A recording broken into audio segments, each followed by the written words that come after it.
talk about Christmas in the summer. Got some Santa Claus melon, roasted cashews, macadamia nuts, cocoa powdered ribeye steak with a piece of plátano. I know plátano, plátano, piece of egg, coconut strawberry yogurt, white honeycomb, or whatever the hell that shit's called. Raw melted butter, piece of Nabulsi cheese, that's better, with a piece of kimchi, Korean kimchi actually, black truffle, olive oil, some coffee syrup, and some organic pomegranate syrup. There you go. Oh my goodness, yes. We are done. Our blueberry, goldenberry, fan favorite, the old kumquat. I'm running out of room over here. Ain't got enough real estate. Hold on. We gonna make some space for it. Hold on. There you go. Piece of strawberry, a Rainier cherry. Oh, that shit's falling apart. Oh, no. Here we go. Jesus Christ.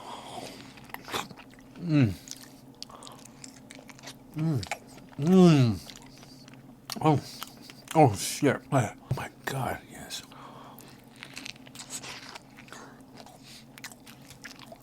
It's delicious. Man, that was delicious. I officially did not eat everything. There's 2 things or 3 things that I left out. There is this tiny block of honeycomb that I just hit this point of, ooh, I'm good. And then like 2 pieces, or 3, I'm sorry, or 2.5 really, of the plantain. What I want to talk about is somewhat connected to the very fact that I left these things here. And at the same time, it's not related to that at all. It has to do with fear and intuition. When it comes to me breaking a fast in the way that I do, especially on these longer ones, I typically tend to give more weight to my intuition. So normally, like the normal recommendation for like when to stop eating is when you feel both mentally satisfied and comfortably full. That's usually a good rule of thumb. Because I'm rolling into an even longer fast right now, there is no way in hell I'm just gonna eat till I'm comfortably full and mentally satisfied. I've actually done that. I've ate till I'm mentally satisfied and comfortably full, and then rolled over to like a long fast, and then it don't work. No bueno. So considering that I just broke a 96 to instantly roll into like a 120, there's like something here that I do that I wouldn't recommend if you're just eating like at a more normal pace, you know. But I think about 30 to 40 minutes into this meal, I was already way comfortably full. So for the rest of the time that I was eating, I was force feeding. I was effectively force feeding. Not to the point where like I look like I'm just binge like bleh. No, it's just more like I'm still eating but slowly. That's all. When this was still quite full, on one of the bites that I took, I noticed that for whatever reason, the moment I started to bite into the plantain, something about tasting the plantain, I felt this sense of, that's it, no more plantain, but go ahead and have the rest of the yogurt. That's just what I felt, and I acted on it. So I just took that like one bite, I left the rest of the plantain in there, and then I slowly just went with the yogurt. The yogurt, with the flax meal and the chia seed, that went down just fine. I'm like, all right, cool. And then I had like a piece of honeycomb in there, right? And I figured, okay, so I'll try the piece of honeycomb. And I went for the honeycomb, and I'm like, ooh, that's too much. Something just felt like too much in my mouth. Something just felt too much, but not the other stuff. So I figured, all right, well, for whatever reason that feels too much, just let it be, all right? And I'm going to have the rest of the stuff for digestion purposes. And I was able to finish it just fine. Like, I could probably have a little bit more yogurt with the flax meal and the chia seed. It might have to do with the fact that it's so light, whereas this other stuff is maybe a little heavier. Maybe that's the reason. I don't know. But ultimately, the one thing that I found is that the more that I listen to my gut, or in this instance, like the gut inside of my tongue, let's put it that way, the higher the odds I'll be more successful at the very thing that I'm doing right now, which is like pushing myself with this fasting. And the way that this ties into fear is that this feels normal to me right now. I'm going to tell you right now, this feels extremely normal to me. And it's weird that it feels so normal to me because 2 to 3 years ago, this would have been one of the most weirdly abnormal things in the world for me to be saying here with a straight face that me going 4 days without food, eating one big ass meal that in theory, per whatever research, should be killing me right now, and it's not. Only to then, roll into an even longer one to then do the same thing. I don't know, maybe I'll break the other one a little bit, differently. Maybe I'll spread out the meal or whatever. The fact that any of this is even happening, the fact that I'm even putting this on fucking video right now, the very fact that there's even anybody watching this, the fact you've even made it to this point, like this is all so crazy to me, and it stems at the very root is in the facing of fear. Quite literally, the fact that we've been doing this, the fact that I even got on video, the fact that I even thought of to get it even on video to begin with, the fact that I've gotten to a point where, like, all of this entire dynamic from me to you, right? This entire dynamic, fear, and more specifically, when I'm talking about fear, is heading straight into the fear. Heading straight into the fear rather than like saying, oh, no, like going straight into the fear. Now, why do I bring that up? So, like earlier, somebody asked me about fasting. They want to tag along. They want to do like a 48, and you know what? Let's do it, right? I'm happy to do it. And there was some verbiage to the effect of, I have these concerns, these questions, and those very questions are in some ways was somewhat preventing me, right? And I was listening, and I'm like, okay, that makes sense.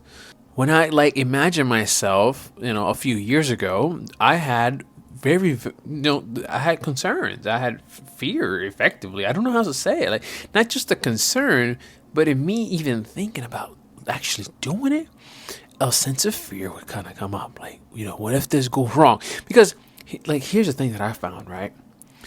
The actual fast itself is relatively easy. Maybe there's some strain to it. The fear usually kicks around the actual eating again. That's the fear. For me, that's been where most of the fear lies, is what happens the moment I eat? What happens? Do I die? Is it, do I really get this refeeding syndrome? Is that what happens? Do I just, maybe I die the next day? I don't know. There's so many unknowns. And the thing is that every single time that I do this, I'm not exactly the same person that I was the last time that I may have done the same pattern before. For example, for one, I'm technically a little older. Two, who's to say that during the last time I've attempted any given pattern, my body has moved things around just enough that in the current or next fast, I don't take into account some variables. I overlook them. And in me thinking that things are going to pan out exactly the same, they don't pan out the same because something has already changed a little bit. Like maybe like an adaptation has occurred that I haven't accounted for. And then what if that adaptation that I'm not accounting for is what takes me out? It didn't take me out before, but now it does. These are the kind of things that kind of marinate in my head at times. And I try not to overthink about it. Like imagine you going to the gym, right? You work out, you tear down your muscles a little bit, and then they grow. So imagine if you going to the gym, tearing down your muscles so they can grow when you rest. What if you started to worry about, well, what happens if I get to this level of strength? Like, what happens then with my bench press? Like, what if my bones can't handle the strain, but my muscles can, or something like that? And then you start to worry about that in some real weird, some kind of a weird loop or some sort. It's nonsensical, but yet I would find myself doing it. It's like an attempt to be safe, to get certainty. Sometimes the things that can lead to the thinking in where we're trying to outthink a potential bad scenario, or out certain through thinking a potential bad scenario, that very act of doing any of that shit can be the very thing that holds us back at times. And it's held me back plenty of times, I'll say that. And so with all of that word salad being said, I guess what I'm trying to get at here is the one, common denominator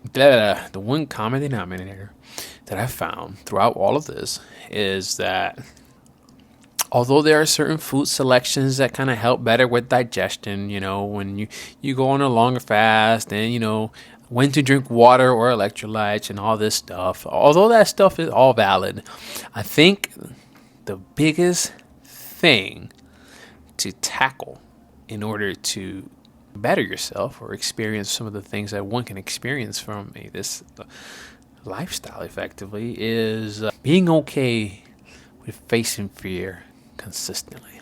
Yeah, I think that's it. If you can do that, the rest of the stuff is pretty easy.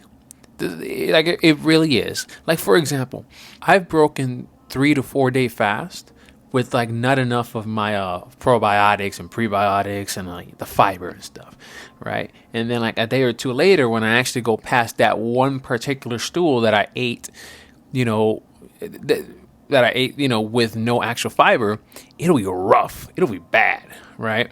Although that sucks, what really sucks is whatever emotional anguish comes from like whatever sense of fear that can kick in from worrying like, what if this shit goes south? Like, I'd rather have a rough stool, right, than than me feeding into the fear. That's what I'm trying to get at. So that's about it. That's all I got for now. So if you can face fear head on consistently, not really knowing if you're gonna live, because it's a thing. Like, some people really have died. All right, I'm not trying to fear monger here. It's just people have died from fasting, or like, you know, maybe not fasting itself, but like refeed syndrome. People have died. It's true. And I think that's what, in some ways, that keeps you on my toes. That keeps me like more self-aware. Like, okay, really listen to my body. How am I feeling at this moment-to-moment basis, rather than like clocking out mentally and going on to, you know, autopilot mode. Hopefully that helps in some way. Maybe that gives you the one little boost of courage to try something out. Maybe it has nothing to do with fasting. Maybe you just find me fascinating for some reason and you're here to listen. Well, that's cool too. I appreciate it. Thank you. And yeah, that's about it. Until next time. So yeah, thank you. Appreciate it.